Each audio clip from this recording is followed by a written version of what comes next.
Hey guys, అందరికి కూడా good morning. ఇవాళ వీడియోలో ఏంటంటే రిజర్వ్ బ్యాంక్ ఆఫ్ ఇండియా నుంచి అయితే జాబ్ నోటిఫికేషన్ అనేది అయితే రిలీజ్ అయితే అయ్యింది. సో అఫీషియల్ వెబ్సైట్ వచ్చేసరికి www.rbi.org.in అనే వెబ్సైట్లోకి వెళ్ళి అయితే మనమైతే అప్లై చేయాల్సిందైతే ఉంటుంది. సో మనకు రిలీజ్ అయినటువంటి జాబ్స్ వచ్చేసరికి గ్రేడ్ మీ మీద అయితే జాబ్స్ అనేది అయితే రిలీజ్ అయితే అయ్యాయి. సో ఇందులో ఏంటంటే మనకు రిలీజ్ అయింది general jobs and DEPR and DSIM jobs అనేది అయితే రిలీజ్ కావడం అయితే జరిగింది. సో ఫస్ట్ మనమైతే వేకెన్సీ డీటెయిల్స్ అనేది అయితే చూద్దాము. సో ఇక్కడైతే చూడొచ్చు post name and vacancy details అనేది అయితే ఇవ్వడం అయితే జరిగింది. సో ఫస్ట్ పోస్ట్ వచ్చేసరికి officer in grade B general cadre నుంచి అయితే మొత్తం మనకైతే 83 వేకెన్సీ అనేది అయితే రిలీజ్ కావడం అయితే జరిగింది. అండ్ నెక్స్ట్ సెకండ్ వన్ వచ్చేసరికి officer in grade B DEPR cadre అని అయితే ఇవ్వడం జరిగింది. ఇవి వచ్చేసరికి మొత్తం మనకైతే 17 వేకెన్సీ అనేది అయితే రిలీజ్ కావడం అయితే జరిగింది. అండ్ నెక్స్ట్ థర్డ్ వన్ వచ్చేసరికి officers in grade B DSIM cadre కిందకైతే 20 జాబ్స్ అనేది అయితే రిలీజ్ కావడం అయితే జరిగింది. సో టోటల్గా మనకు రిలీజ్ అయినటువంటి జాబ్స్ వచ్చేసరికి 120 జాబ్స్ అనేది అయితే రిలీజ్ కావడం అయితే జరిగింది. అండ్ నెక్స్ట్ వచ్చేసరికి online application starting date and ending date అనేది అయితే చూద్దాము. So online application starting date వచ్చేసరికి సెప్టెంబర్ 10వ తేదీ స్టార్ట్ అయ్యి సెప్టెంబర్ 30వ తేదీకి అయితే ఎండ్ అయితే అవుతుంది. అండ్ వీడియోను ఎవరైనా కానీ కొత్తగా చూస్తున్నట్లయితే please like, share and subscribe చేసుకోవడం అయితే మర్చిపోద్దండి గైస్. అండ్ వీడియోను చాలామంది అయితే చూస్తున్నారు కానీ లైక్ చేయట్లేదు, ప్లీజ్ లైక్ అయితే చేయండి గైస్. రిటర్న్ ఎగ్జామినేషన్ సంబంధించి డేట్స్ అయితే ఇవ్వడం అయితే జరిగింది. సో ఫస్ట్ పోస్ట్ అయినటువంటి గ్రేడ్ బిలో జనరల్ క్యాడర్ వచ్చేసరికి ఫస్ట్ పేజ్ 1 రిటర్న్ ఎగ్జామినేషన్ వచ్చేసరికి అక్టోబర్ 18వ తేదీ అయితే కండక్ట్ చేయడం అయితే జరుగుతుంది. అండ్ పేజ్ 2 ఎగ్జామినేషన్ వచ్చేసరికి డిసెంబర్ 6వ తేదీ అయితే కండక్ట్ అయితే చేస్తున్నారు. అండ్ నెక్స్ట్ సెకండ్ పోస్ట్ అయినటువంటి గ్రేడ్ బి డిఈపిఆర్ క్యాడర్ వచ్చేసరికి పేజ్ 1 ఎగ్జామ్ వచ్చేసరికి అక్టోబర్ 19వ తేదీ అయితే ఎగ్జామ్ అనేది అయితే కండక్ట్ చేస్తున్నారు. అండ్ పేజ్ 2 ఎగ్జామ్ వచ్చేసరికి డిసెంబర్ 7వ తేదీ అయితే ఎగ్జామ్ డేట్ అనేది అయితే ఇవ్వడం జరిగింది. అండ్ నెక్స్ట్ మూడో పోస్ట్ అయినటువంటి ఆఫీసర్ గ్రేడ్ బిలో డిఎస్ఐఎంలో పేజ్ 1 ఎగ్జామినేషన్ వచ్చేసరికి అక్టోబర్ 19వ తేదీ అయితే డేట్ అనేది అయితే ఇవ్వడం జరిగింది. సో పేజ్ 1 సెలెక్ట్ అయిన తర్వాత పేజ్ 2 ఎగ్జామినేషన్ వచ్చేసరికి ఆన్లైన్ రిటర్న్ ఎగ్జామినేషన్ అనేది అయితే ఉంటుంది.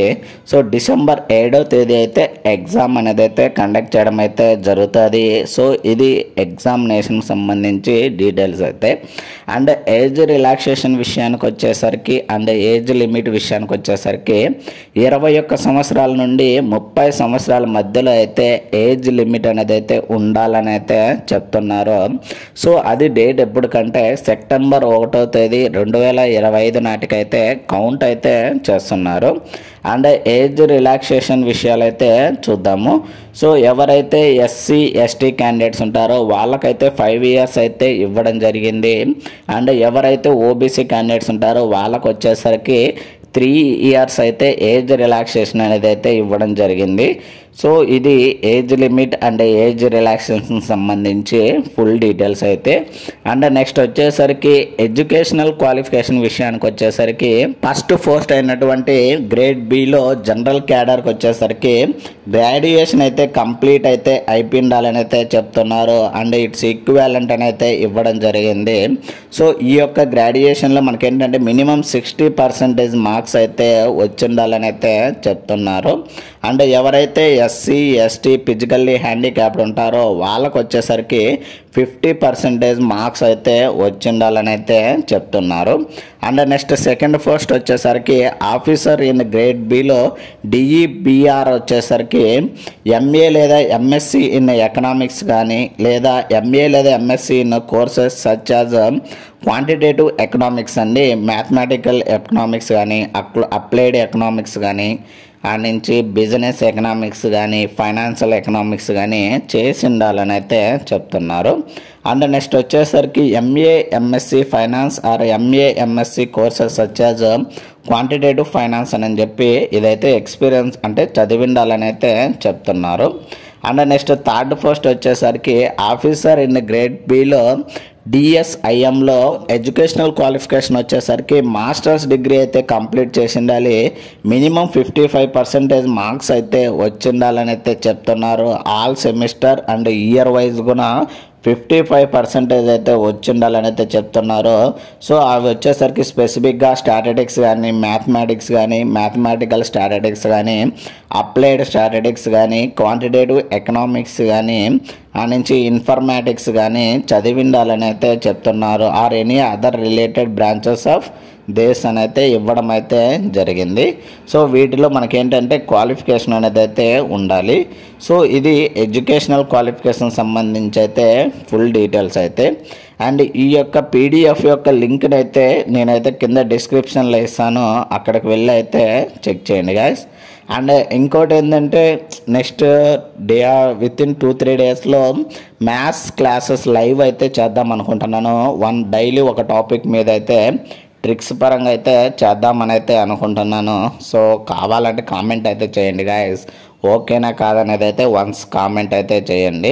సో మనం ఏంటంటే ఆన్లైన్ ద్వారా అయితే అప్లై అయితే చేయాల్సిందైతే ఉంటుంది. వచ్చేసరికి అప్లికేషన్ ఫీజు విషయానికి వచ్చేసరికి ఎవరైతే ఎస్సీ ఎస్టీ ఫిజికల్లీ హ్యాండిక్యాప్డ్ ఉంటారో వాళ్ళకు వచ్చేసరికి ఇన్స్టిమేషన్ ఛార్జెస్ అనేది అయితే ఉంటాయి.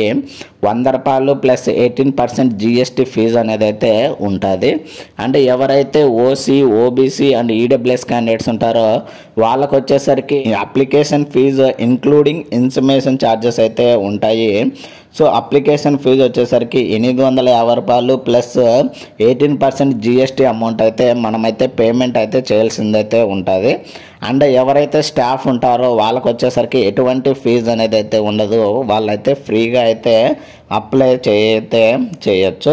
సో ఇదైతే మనమైతే వన్స్ పేమెంట్ చేసిన తర్వాత ఇది వచ్చేసరికి నాన్ రీఫండబుల్ అని అయితే క్లియర్గా అయితే చెప్తున్నారు. సో ఇది అప్లికేషన్ ఫీజు విషయానికి సంబంధించి డీటెయిల్స్ అయితే. అండ్ లాస్ట్ డేట్ ఆల్రెడీ మనం చెప్పుకున్నాము, సెప్టెంబర్ 30వ తేదీ అయితే మనకైతే ఎండ్ అయితే అవుతుంది. అండ్ ఇన్ కేస్ ఏదైనా కరెక్షన్స్ కోసం అయితే మనకైతే 2 డేస్ టైం అయితే ఇస్తారంటున్నారు. సో ఎడిట్ చేసుకోవడానికి ఎగ్జామినేషన్ సెంటర్ కానీ ఎగ్జామ్ మీడియం కానీ ఫాదర్ నేమ్ కానీ మదర్ నేమ్ కానీ 10th or ఇంటర్ పర్సంటేజ్ కానీ చేంజ్ చేసుకోవాలంటే చేంజ్ చేసుకోవచ్చు ఎడిట్ ఆప్షన్ ద్వారా అయితే చెప్తున్నారు. అండ్ నెక్స్ట్ వచ్చేసరికి పే స్కేల్ విషయానికి వచ్చేసరికి 78,450 నుంచి 150,374 వరకు అయితే మనకైతే శాలరీ అనేది అయితే ఇవ్వడం అయితే జరుగుతుంది. ఆన్లైన్ ఎగ్జామినేషన్ సెంటర్స్ వచ్చేసరికి ప్రిలిమ్స్ ఆంధ్రప్రదేశ్ స్టేట్ నుంచి గుంటూరు, విజయవాడ, కాకినాడ, తిరుపతి, నెల్లూరు, కర్నూలు, రాజమండ్రి అయితే అండ్ విజయనగరం, విశాఖపట్నం, ఏలూరు, ఒంగోలు అయితే ఇవ్వడం అయితే జరిగింది. అండ్ నెక్స్ట్ వచ్చేసరికి తెలంగాణ స్టేట్ నుంచి హైదరాబాద్, కరీంనగర్, వరంగల్, మహబూబ్ నగర్, నిజామాబాద్ అండ్ ఖమ్మం లొకేషన్ అనేది అయితే ఇవ్వడం అయితే జరిగింది. సో ఇలా ఎవ్రీ లొకేషన్ వైజ్ మనకైతే ఎగ్జామినేషన్ సెంటర్స్ అనేది అయితే ఇవ్వడం జరిగింది. డిఫరెంట్ క్యాడర్ని బట్టి డిఫరెంట్ లొకేషన్స్ అయితే ఇవ్వడం అయితే జరిగింది. సో ఈ ఎగ్జామినేషన్ సెంటర్ సంబంధించి ఫుల్ డీటెయిల్స్ అయితే గైస్. అండ్ వన్స్ అగైన్ వీడియోను ఎవరైనా కానీ కొత్తగా చూస్తున్నట్లయితే please like, share and subscribe చేసుకోవడం అయితే మర్చిపోద్దండి గైస్. ఇలాంటి మరిన్ని వీడియోస్ అండ్ మరిన్ని అప్డేట్స్ కోసం అయితే థ్యాంక్ యూ ఫర్ వాచింగ్.